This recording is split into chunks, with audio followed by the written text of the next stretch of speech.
बिस्मिल्लाहिर्रहमानिर्रहीम।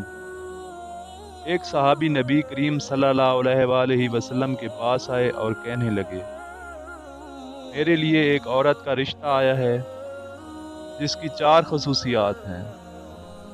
दौलत भी है, ओहदा भी है, ख़ानदान भी ऊंचा और खूबसूरत भी है। नबी करीम सल्लल्लाहु अलैहि वसल्लम ने फरमाया कि हाँ, कर दो। अगर ये 4 चीज़ें किसी औरत में जमा हो जाएं तो ऐसी औरत का रिश्ता लाजमी कबूल कर लेना चाहिए, क्योंकि औरत के घर वाले अमीर हों और जहेज़ ना भी लिया जाए और कभी हालात ख़राब भी हो जाएं तो ससुराल में से कुछ हद तक मदद हो ही जाती है और मदद करनी भी चाहिए। ख़ानदानों को आपस में जोड़कर रखना चाहिए।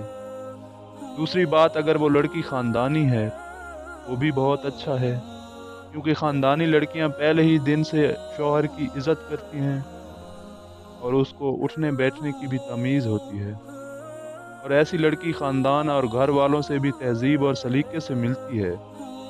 इसमें शौहर की ही इज़्ज़त होती है। और अगर औरत के पास ओहदा यानी उसके पास कोई मनसब है, वो भी बेहतरीन है। और ख़ूबसूरती तो आजकल सब देखते हैं।